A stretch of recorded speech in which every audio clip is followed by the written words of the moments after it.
Welcome to another episode of Health Your Way podcast, where we discuss health issues ranging from physical, mental, emotional, as well as current facts. Today's episode, we're going to be talking about intuitive eating. Is it right for you? My guest today is Harpreet Matharu. She's a holistic nutrition. And I really wanted someone to talk about intuitive eating because I've heard about it and I don't understand what it is. And I guess before we get into it, is there anything you want to add to your resume or anything you want to tell us about yourself, please?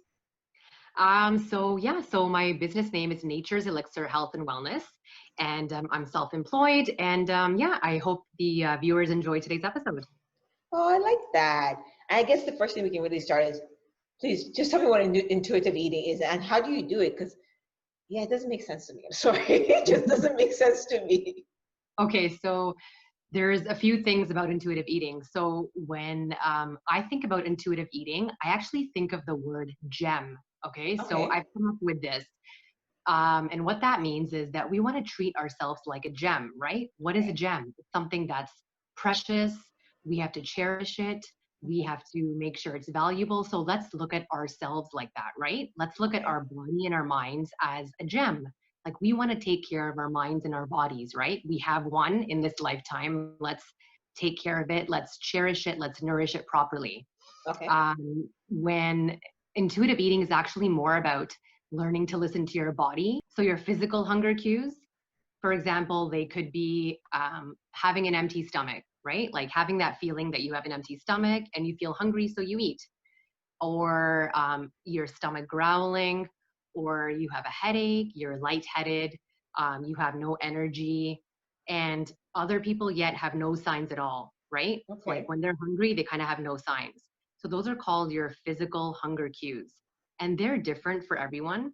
So you need to really pay attention to what your own unique body signals are, right? You need to learn what your body is telling you and be really attuned to your body. And that's what intuitive eating is all about. So I feel like it's been around, since humans have come into existence, um, because we're all born intuitive eaters. We actually have that innate ability in ourselves. So it's kind of like, it's not a new term and it's not a new concept. I feel like it's been around forever. Babies are born intuitive eaters. So babies and young kids are naturally intuitive eaters. And what this means is that they listen to their bodies when they're hungry, right? Like they only eat when they're hungry. No, that's fair And because, sorry to cut you, that's fair because a lot of people just eat because they're miserable to a certain extent or they're, what do you call it? Emotional eaters. That's it, right? So I yeah, get what you're saying. Sorry, please go ahead. Go ahead. no, that's okay. So I'm going to come to that in a bit later. But emotional hunger cues are different from physical hunger cues. Okay. So that's what we have to understand in intuitive eating. And we want to keep the two separate. We don't want to put them together. So, like I was saying, babies and young kids are intuitive eaters. So they eat when they're hungry, they stop eating when they're full, and they don't have any negative thoughts or feelings around eating. They're not guilty about what they ate, they don't have any regrets about what they ate, right? Yeah. They just eat, they finish eating, and then they move on to the next thing. So I've that's what never thought of intuitive that. eating is. Yeah. So it's an amazing thing because I feel like it's kind of like a hashtag now. Like everyone's using the term, but it's something that has been around for quite some time. So it's amazing. Honestly, when you told me about the whole baby part, I felt like a light bulb hit my head because Yeah, I no, saw that on your seriously, face. Wow. because it, you explained to the point that it was very easy. Like they don't really think about it. There's no emotion attached to it. They're there to just Oh, eat to, yeah. And I really like that. And then a lot of times I've heard or even I've seen mindful eating and intuitive eating. Aren't they the same or are they different? no, they are. So the terms are used interchangeably, Okay. but they do share some similarities, but they are different. Okay. So mindful eating is actually a part of intuitive eating, Okay. which is a lot broader. So mindful eating, and then you have intuitive eating. Mindful eating is when they both, um, let me go back a bit. So they both help you develop a better or a positive relationship with food. That's what they both do. And specifically, mindful eating is really paying attention to your food or your eating experience. So you sit Okay. down for a meal, you have your meal in front of you, and you have no distractions. So turn off your TV, silent your phone, whatever it is. Really pay attention to the food and enjoy the food. So we want to use our senses to enjoy the Oh. food. So you want to taste the food. What does it taste like? You want to smell the food. What are the different smells? You want to feel the food, right? Like, is it hard? Is it soft? Is it slimy? You want to taste the food, right? And what does it taste like? And you want to, so you have sight, right? You want to see Yeah, I like was gonna say that colors, same thing. Yeah. and how much of the plate your food is taking up.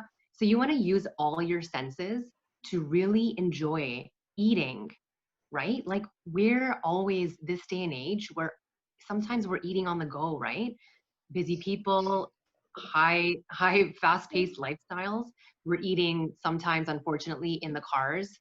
Okay, it's you're admitting it easily, but some people don't, right? We're eating when we're rushed, we're eating like just doing other things, but mindful eating. So you're really paying attention to what you're eating.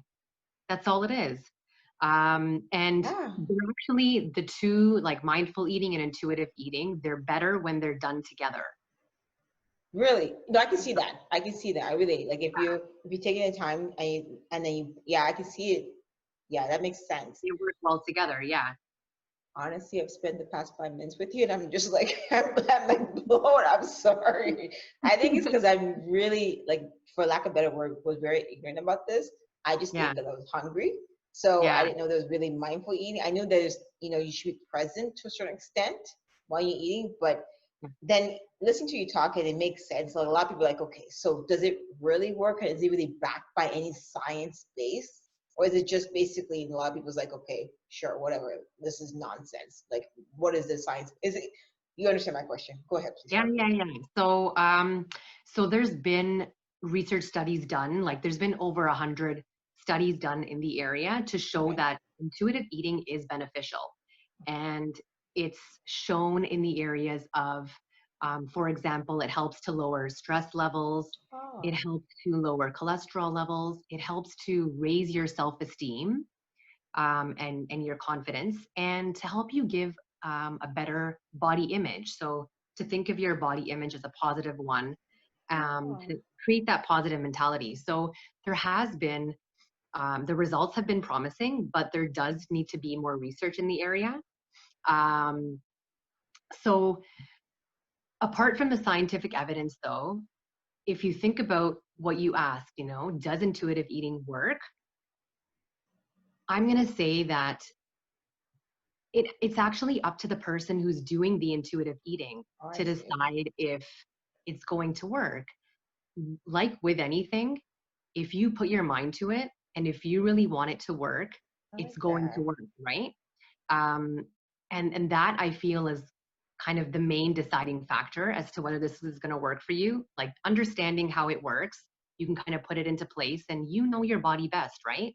Like, who wakes up with you every single morning apart from anyone else in your life? Like, who wakes up with you? Yourself, Yourself, you, yeah. right? Yeah. So you know what you need, um, to push you. You know what your triggers are. Like, what you need to do to kind of get things done, right? I like And it's the that. same with intuitive eating. Like, if you really want to do it, if you're going to put in the effort to understand what it's about, and to understand that it's not an overnight process, right? It's going to take some time. We have to have patience. We have to have trust and faith in the process and in yourself. Like, you have to believe in yourself. You have to believe that you're going to have that right mentality to make it successful, right? And Yeah. actually, going back to your first question about how you do it, so I wanted to cover, there's actually 10 principles of intuitive eating. I'm sorry, you say 10? But it's not like, don't think of it as, oh my gosh, there's 10 principles, like, there's a whole diet like book. This has nothing to do with dieting. Okay. Okay. Intuitive eating is the opposite. It's a Okay. non-diet approach. Okay, so 10 principles. For the viewers who are watching today, if they want more details, intuitiveeating.org is a great resource. Like that. But Thank you. for today, I'm just going to touch on the 10 principles just briefly, just to give an idea of what it's about. So firstly, we have the no diet mentality. So what I just mentioned, we don't want to have any restrictions or rules around food. We want to free ourselves from any obsessions with food. Okay, so no diet mentality. And then we want to honor our hunger and our fullness cues. So, like I mentioned before, our hunger cues, right? Internal or physical, empty stomach feeling, headache, lightheadedness. So we want to recognize what those are for ourselves. And hunger and fullness cues, meaning we eat when we're hungry, we stop eating when we're full, right? Um, Thirdly, there is feeling your fullness. So when you're eating, really take a moment to pause when you're eating. Like in the middle of eating, you pause and you ask yourself, am I still hungry? If yes, then continue eating. If no, then stop eating. Okay. Just keep it simple. Like we don't want to overcomplicate it, right? There's the principle of making peace with food. So Okay. keep negative associations and feelings away from food. Just keep it simple and neutral. Don't associate, guilt and regret with the eating experience. Okay. Um, we want to also discover the satisfaction factor. So what that means is we want to feel what it really means to be satisfied. And we want to create like an environment where we're eating that is calm and happy and positive and inspiring. And we want our eating experience to be the same, right? We want it to be calm, happy, peaceful, positive, like nothing negative associated with it. Another principle, it talks about not letting the thoughts in your head labeling foods as good or bad. So we don't Okay. want to label foods at all. We want to keep like all foods neutral. um, we want to cope with our emotions outside of mealtime, right? So what you mentioned earlier, like when you're eating, when you're guilty Yeah. or stressed or upset or something, we want to keep that separate. Okay. So deal with your emotions, not when you're eating. Sure. When you're eating, just eat. Respect and love your body. I like So, that one. so yeah, that's one of the principles behind intuitive eating. We want to just give our body the respect it deserves. Don't abuse it, treat it, cherish it. Like how I mentioned, gem. Like you're a gem, right? Value yourself. Um, Movement is another principle. So um, we want to learn the difference between what it feels like when we overexert ourselves. And I don't know, you might have done that as a fitness trainer. All the time. Overexerting yourself. So you know how your body feels, right? When you Yes. overexert yourself. So we want to learn and understand that that's different from actually enjoying how our body is moving just on a daily basis, doing regular things. So there's a difference. And lastly, honor our health. So eating healthy does not mean eating perfect 100% of the time. And I can confidently say that I'm a nutritionist. Thank you for that. Thank It doesn't you. have to be 100%. I don't expect you to eat vegetables and fruits and grains all day, every day. We're human at the end of the day. And I Yeah. really believe in the 80-20 rule. I Like like that one. 80% of the time, let's eat nutritious, wholesome meals. But 20% of the time, allow yourself to indulge. Allow yourself to have that treat, like reward yourself. We're human after all. And we need to just, we need to acknowledge that. I So like those are the that. principles. So that's, it's good for people to understand that's involved. So there's no like homework. There's nothing, you need to really study it, but it's all about your mentality, really. I think again, in the last 10 minutes, I've learned so much that I honestly didn't A know lot of this. information. Yes, but okay, let me step back. The reason why I really want to have this conversation is because I've heard people talk bad about intuitive eating, right? And I think a lot of people think it's just whoa, really. So when you provide with the 10 principles, you talk about the fact that it's just coming down to it may work for that person. You gave a great insight that I didn't think of or knew existed. And then people that are listening to you talk and wondering, okay, how would they know if it works for them or may not work for them? Like, why would, I guess the question is really, like somebody like me, why would I choose to do this or not choose to do this? Yeah. So why would someone Consider it first like, consider it? Yeah. So yeah, why would you consider it? You're going to consider it when you're a generally healthy person. okay, Like if you're mentally and you're physically ready to go through with intuitive eating, then you're going to succeed at it. You have to be in the right frame of mind okay, to really be. You need to be able to listen to your body, right? Um, this, I guess, this year has really been a huge change for everyone. yeah, Some people have had more time at home. Some people have been able to engage in things like yoga, meditation, other self care things, right? And those really allow you to look within yourself, to be attuned to your body. And that's what intuitive eating is, it's learning okay, to listen to your body. So if you want to consider it, you have to be, like I said, in the right frame of mind, right?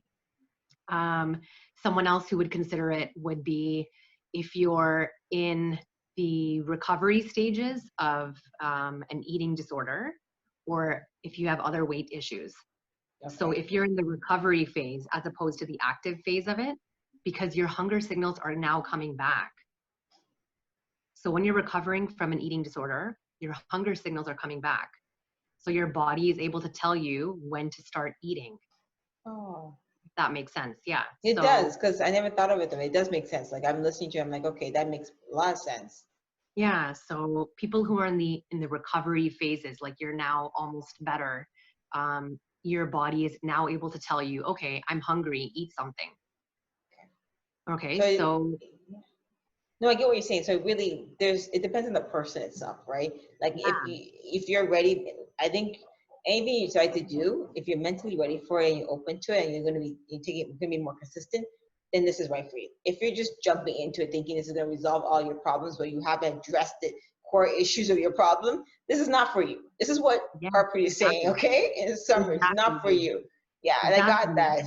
Yeah, Ah, so also if you want to kind of let go of the idea that food is everything and life revolves around food, this is something for you to consider as well. Just because food is not everything, a lot of people right? it is, okay? A lot of A people lot it of is people food. do, but in actual fact, it's not, right? We have so many other things in life to enjoy. Food is just one part of, health and wellness, our whole life. Like there's so many things to enjoy. And I really feel like that specific um, way of thinking is really important for people who have allergies specifically. And the reason I say that is because um, for people who have allergies, sometimes the eating experience can be negative just because when you're out at social functions, Oh, I see. sometimes everything's all about food, food, food, right? Food here, food there. Um, and if you have allergies, obviously you can't just go and eat whatever you want. You have to be very careful. You have to ask what are the ingredients and that sort of thing. So for those people, if you kind of have the thinking that, hey, food is not everything, I can enjoy other things, you'll be better off, right? And you'll be more positive. You'll have a more positive eating experience. So I'm kind of speaking from personal experience here because I have allergies. Okay. So growing up, in my teenage years, I attended so many social functions. It was all about food, and it created sort of like a negative eating experience for me, and I almost never really enjoyed it. Um, but growing into my adult years and maturity and understanding that my eating experience because of my allergies is actually unique. So I've accepted that my eating experience is unique and I'm happy with that. Okay. And I've come to accept that. So I've kind of seen my allergies as a blessing in disguise. Like I can't just go out and, if I'm somewhere, I can't just grab a piece of cake because it might You have don't, something yeah. allergic to, right? And I already know that, but I've come to accept that. And so that idea that food isn't everything is really, I think it's important for that population of people who are living with allergies. Um, and also lastly for kids, right? Like we mentioned, young kids are natural intuitive eaters, right? Yes. And so intuitive eating would actually work for them. As parents or guardians, what we can do, we can control what the child is going to eat, right? When the child is going to eat and where the child is going to eat. But the child will control how much, or sorry, yeah, how much of the food they're going to eat, right? We can't force them to finish the food if they don't want to. Some people do. No, I remember from an You're right. age. Some people I do. remember do. You're right. You're right. I try not to. I try not to force my kids to eat it, but they choose how much they're going to eat and what part of the meal they're going to eat first. And that's where intuitive eating comes into play with kids. I like that. And Yeah. I really want to step back because I know that we said that you were a nutritionist, but I know that specifically you're a holistic nutritionist. And one of the reasons why I wanted to understand is what is the difference between a dietitian and a holistic nutrition for people that are watching or listening to us? Okay. So I'd say both professions are pretty similar in the sense that we're trying to help a person achieve their health goals. And we do that by supporting, guiding, coaching, and really having the client's best interest at heart. Um, and there's a few differences in dietitians are regulated by the government. So they follow Canada's food guide closely, and it's like a guideline for everyone.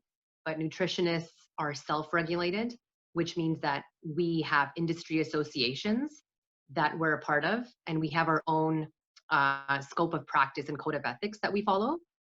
Um, and we don't follow Canada's food guide too closely. So we understand that everyone's different. There's individual differences, and we'll tailor the health plan to meet your needs and your wants. Um, and as a holistic nutritionist, what it means is to take into account the mind, body, spirit connection. So we don't just focus on food, but everything in a person's life, from stress levels to, physical activity, movement, um, your spirituality. And dietitians mainly focus on food intake and weight. So there's those differences there. I can see that from what I'm getting from you is that the dietitian is more uniform, while the nutrition or holistic nutrition stuff looks like as you as a separate person, and everybody's different and works with what you need specifically, and it's not cookie cutter. Is that better? Yeah, it's not standardized. That's what. Yeah, and I'm sure there are, dietitians that they understand obviously that there's individual differences, Mm-hmm. but they do take into account, for example, like Canada's food guide, whereas we don't usually follow that too closely. So That's fair. yeah, I like there's that. similarities and differences. I think you've said a lot. I think, no, honestly, I've sat here going, okay, I've honestly haven't sat in a podcast in a while and being educated this much in a Oh short wow, period I of hope it's time. not too much at all at one time. No, no, it's not even that. It's just, I really didn't understand it. I Yeah. didn't know what it was. And you simplify it to the point that I'm like, okay, now I get this. This is what I understand. I think a lot of Okay. people that maybe are on the same page as me, if they want to learn more about, the holistic nutrition or more if intuitive eating works for them, what's the best platform or resource or sources that we can reach out for you? That's Um, what, yeah. So either email or social media is fine. Okay. Um, Email is natureselixirhw@gmail.com, and social media, I have Instagram and Facebook. So whatever platform the person wants to contact me, that's fine. I like that. And again, I'm sorry, I'm just taking back. It's been a very interesting roughly few minutes for me. I think Good. when reaching, no, not in a bad way, honestly, like, I don't think you understand. I just didn't understand what, like, I've heard people talk negative about it, and I'm Yeah. thinking people are like, and then I just didn't. Now, even when I did my research, it wasn't as easy as the way you explained, right? Like, it just didn't make it. You made it very simple, and the fact that you made it you explain with the kids and you give examples and how it works and what the difference with the mindful, like, I just understood.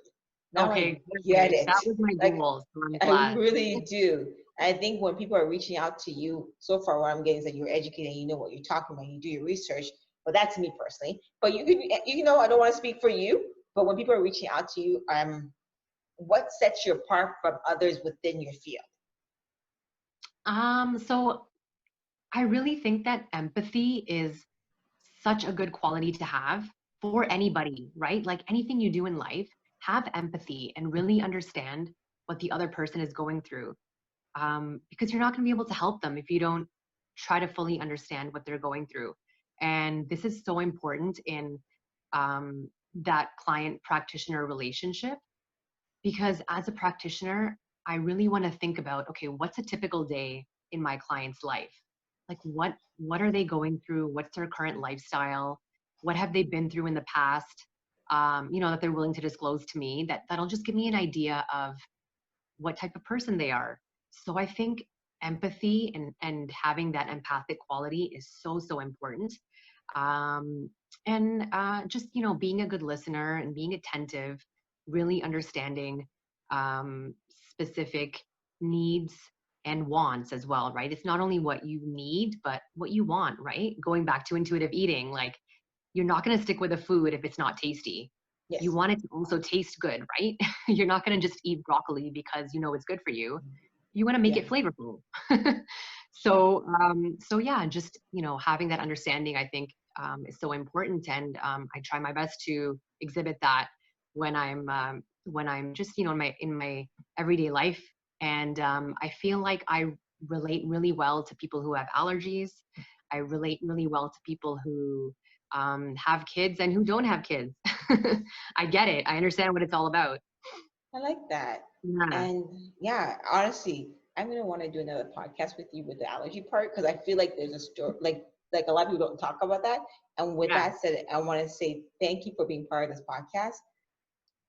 Again, you left me speechless, but in a good way, like by far in a good way. I enjoy meeting people like you, really I do, because I think you're very informative. And it's not like you're judgmental, but you're just here to provide information for people that want to hear. So before I let you go, is there anything you want to add or? No, I just honestly really want to take the opportunity to say thank you for having me as a guest. I think this was such a good time to talk about this topic in particular because, now that we're kind of slowing down almost in a sense, let's slow down our eating. Let's, eat our food slowly and really enjoy it. Don't rush. So, that's such a good topic to have at this time of the year, I think. So good job with that. Thank you. Appreciate that. Thank you for joining us today on our weekly episode of Health Your Way podcast. Don't forget to subscribe, share with others, and please feel free to comment below and ask any questions on topics we discussed, as well as future topics you'd like to hear about. Have a happy and healthy week, and be sure to tune in next week for the next episode on a Health Your Way podcast.